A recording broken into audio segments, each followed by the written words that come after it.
Hello, welcome to another episode of I Am Positive. My name is Okweoluwa. Today is just going to be a story time. I'm going to tell you about that time when I told my parents about my HIV status, just to further buttress on this disclosure thing and how you can go various routes, right? So in 2016, I found out about my status. 2019, it became clear to me that this was the direction God wanted me to go. Like, God wanted me to share this publicly, to encourage and to inform. Good. So I knew that at that point the first step was going to be informing those people that didn't know about my status, the important people in my life that didn't know about my status at the time, so that they won't find out about it publicly. So the first step was to tell my parents.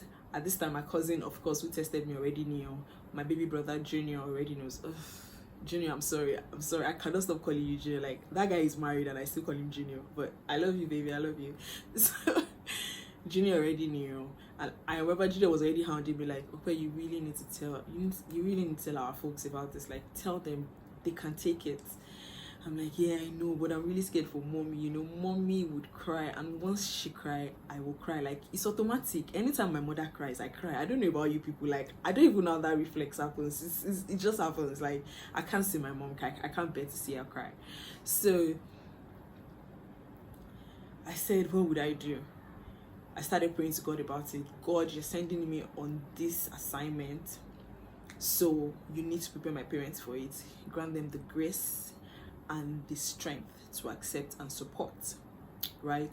And my dad is a pastor in our Anglican church, so like they have a good religious spiritual background and all of that. So they're like Christians, they have personal relationships with God, that kind of thing. So I prayed to God about it. I'm like, God, please lay it in their hearts, give them the grace, give them the strength, give them the fortitude, right? So I was like, okay, the next steps was to tell them.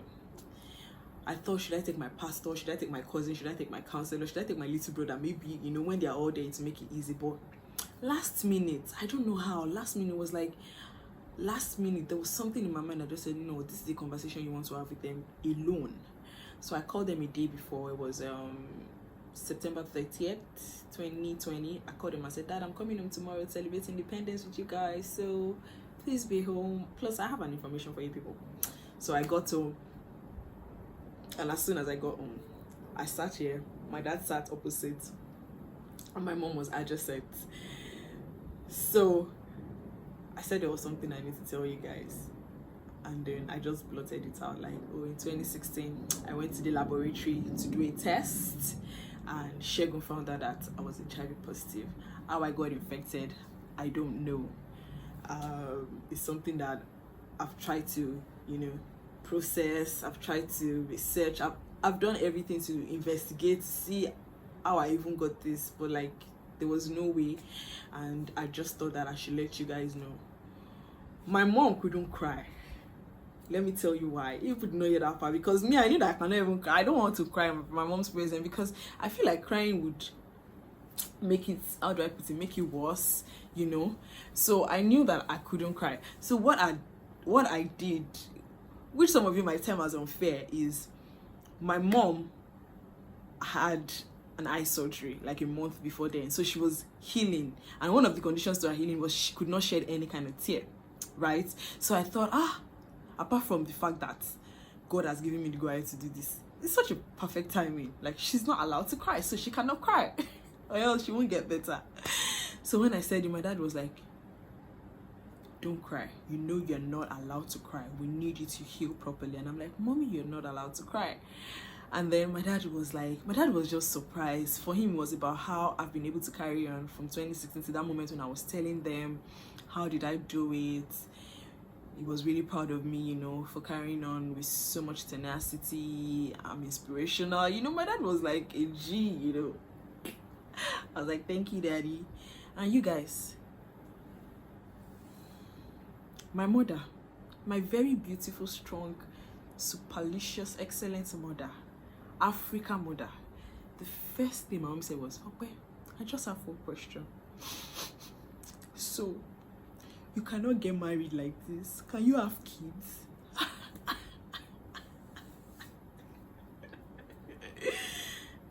I really wanted to say, Mom, of all the questions you can ask, this is a question. But I just said, no, let her be. So I said, Mom, I can get married and I'll have kids and I'll get married. And no, this is not the reason I'm not married. It is not a limitation because I do not see it as a limitation. And then she goes, okay, my baby, you're so strong. So I gave them the final bomb and I said, Mom, Dad, I'm going to go publicly with this. It is not me deciding to do this on my own, because left to me, I wouldn't do it. I'll get married and you people will not even know that I'm HIV positive. I'm doing this because God has called me on this assignment, so I need to do it. And it was easy for them to accept because, like I said, they already have their own spiritual background and I already prayed about it. God already took control, like God already took charge of it. I just got there, said my piece, and everything was handled by God. See, after that, the kind of support that my parents give me concerning this, you have no idea. It is super. It can only be a reward of obedience to God, and that's it. Like, that's all I can say. It can only be God. Like, there is no way I could have naturally done that without God. There's no way my parents' reaction was a natural one. It was just supernatural. It was just God. So if you're HIV positive and you are scared to reveal to your parents, I understand your fear, I understand your worry, and don't be in any rush to reveal.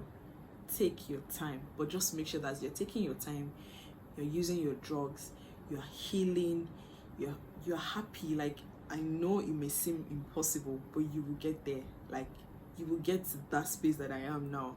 You will be happy again. I promise. You will be. Just allow yourself go through the process. Don't rush it. Cry when you need to cry. Laugh when you need to laugh. Allow yourself feel all those kind of emotions. And please send me an email on iampositive416@gmail.com. My Instagram handle is open. My Instagram is open for you guys at iampositive416. Send me a message. Comment in the comment section. Let me know exactly how you feel, how I can help. Like, I'm really, really here. I'm here and I'm really open to listen. I'm really open to talk.